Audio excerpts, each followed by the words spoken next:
प्रारंभ हुआ था। जब ये आंदोलन प्रारंभ हुआ तो जो धर्मांतरित लोग हैं उन लोगों के द्वारा तो हमारी आलोचना की ही गई। हमारे भी लोग इस बात की आलोचना करते थे कि गणेश राम भगत की राजनीतिक की स्थिति खराब हो गई है और वो अपनी राजनीतिक रोटी सेकने के लिए इस मंच का गठन किए और इस तरह के कई आरोप हमारे ऊपर लगाते गए, लेकिन कहीं भी आपकी शक्ति आप कमजोर नहीं दिखे। आपने अपनी शक्ति को धीरे धीरे बढ़ाते हुए इस आंदोलन को आगे बढ़ाया और आज पूरी दुनिया देख रही है कि जनजातीय सुरक्षा मंच किस उद्देश्य से, किसके नेतृत्व में और किस काम के लिए तैयार किया गया था। ये सिर्फ जशपुर में नहीं बल्कि देश में नहीं बल्कि वेटिकन सिटी का तक इस विषय की चर्चा है। अमेरिका और इंग्लैंड भी हमारे इस आंदोलन को लेकर के चिंतित है। भाइयों और बहनों, आप सबने देखा होगा कि जनजातीय सुरक्षा मंच ने जो भी विषय अपने हाथ में लिया उसे जब तक पूरा नहीं हुआ उसे पूरा करके ही माने।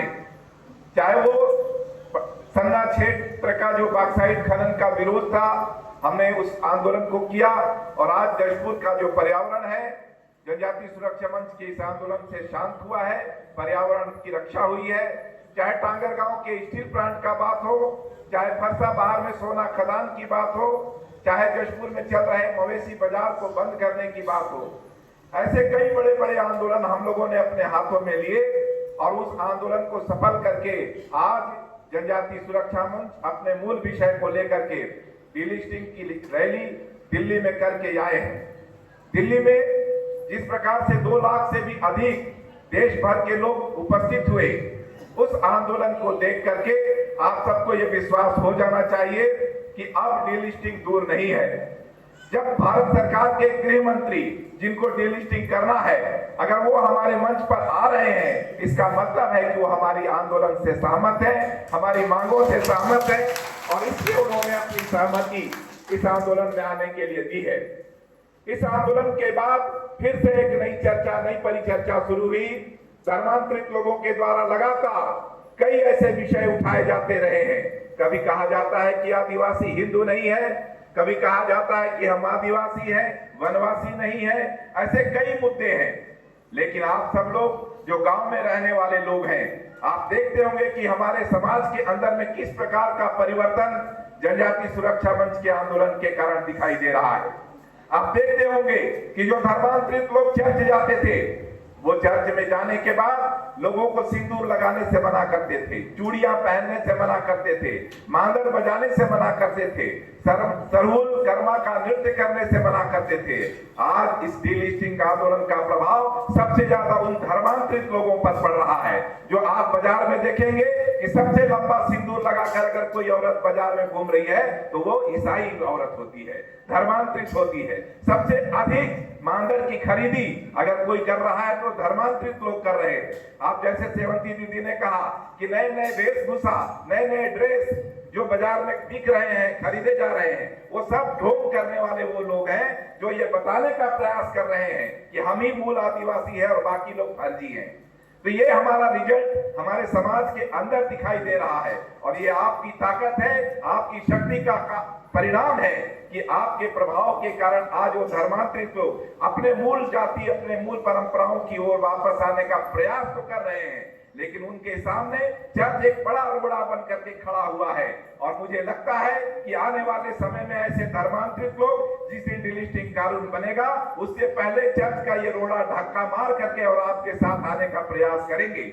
और वो परिणाम दिख रहा है कि आप सरहुल और कर्मा का नृत्य देख रहे होंगे, वो दूर से उनके पैर थिरकते हैं कि हम भी कभी इस कार्यक्रम में शामिल हो, कभी हम भी, हमारे पूर्वज भी इन सरहुल और कर्मा के नृत्य किया करते थे। तो कुल मिलाकर के आपका परिणाम स्पष्ट रूप से दिखाई देने लगा है और ये लड़ाई आपकी लड़ाई नहीं है। जिस प्रकार से जनजातीय समाज के साथ पिछले 70 साल 75 सालों से जो संविधान ने आपको अधिकार दिए थे, उस अधिकार के खिलाफ में जाकर के धर्मांतरित लोगों के द्वारा आपके अधिकारों को छीनने का प्रयास किया गया था। उन अधिकारों को वापस लेने के लिए आप ये लड़ाई लड़ रहे हैं। इसका फायदा आपको मिले न मिले, लेकिन आपकी आने वाली पीढ़ी जो यहाँ पर बैठी हुई है, जो बच्चे हैं, उनको उनका हक जो है, दिल्ली से चलने वाला जो 100 रुपया है, वो पूरा 100 रुपया आपके बच्चों को मिलना चाहिए। जिस बीच में जिस प्रकार से धर्मांतरित लोग उस 100 रुपए में से 80 रुपए छीनने का प्रयास कर रहे हैं, उसी को छीनने का काम जनजाति सुरक्षा मंच का यह आंदोलन कर रहा है। और आपकी शक्ति, आपके ताकत के कारण ये आंदोलन जसपुर के जंगलों से निकल करके दिल्ली के लाल किला तक पहुंचा है। और हम पूरी ताकत के साथ आपसे कहना चाहते हैं कि डीलिस्टिंग का काम तो हो चुका है, बस उसका पालन करने के लिए हमको आगे आना होगा।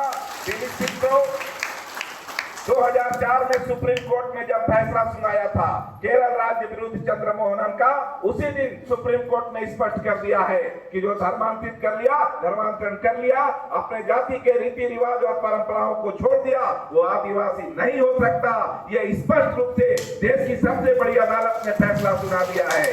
इसके लिए हमको और ताकत से आगे आना होगा। और जाति प्रमाण पत्र बनने के दौरान जिस प्रकार से धर्मांतरित लोग अपनी जाति बनाने के लिए आवेदन करते हैं, हमको एसडीओ के कोर्ट में खड़े होकर के उनकी जातियों को रोकने के लिए, उसके जाति प्रमाण पत्र पर रोक लगाने के लिए आगे आना होगा।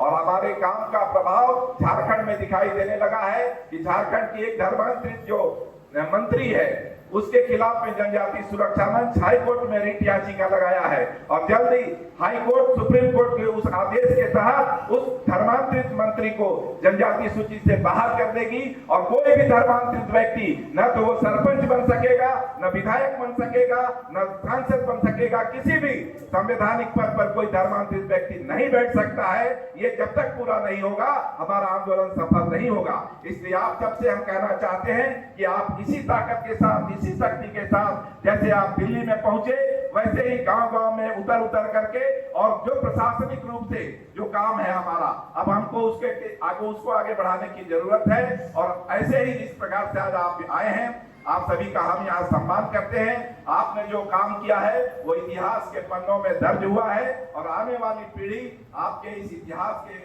को हमेशा से याद रखेगी। और आपका सम्मान उन स्वतंत्रता संग्राम सेनानियों की तरह होगा, जैसे कि देश को अंग्रेजों से आजादी दिलाने वाले भगत सिंह, चंद्रशेखर आजाद का नाम लेते हैं, वैसे ही गणेश राम भगत और लालदेव भगत की तरह का नाम आने वाली पीढ़ी लेगी। इसी कामना के साथ आप सबको मैं आभार व्यक्त करता हूँ, धन्यवाद देता हूँ और पुनः स्वागत करता हूँ कि आपने जो ऐतिहासिक कार्यक्रम किया वो कोई छोटा मोटा काम नहीं है, वो अंतर्राष्ट्रीय स्तर का काम था। और आज अंतर्राष्ट्रीय योग दिवस भी है, 21 जून है। और अंतर्राष्ट्रीय इस कार्यक्रम के बीच में हमारा यह सम्मान का कार्यक्रम हो रहा है। और हम तो ये आंदोलन फिर से चढ़ाएंगे कि जो जो लोग जहां जहां से भी दिल्ली गए हैं, उन सभी का गोड़ धो करके इसी प्रकार से सम्मान का कार्यक्रम होगा। और जिस प्रकार से कुलबुलाहट धर्मांतरित लोगों के अंदर हुई है, वो कुलबुलाहट उनकी होते रहेगी। और उनके देखते देखते हमारा डीलिस्टिंग का कानून पास होगा। इसी बात को कहकर के अपनी बात समाप्त करता हूँ। बोलिए भारत माता की धन्यवाद।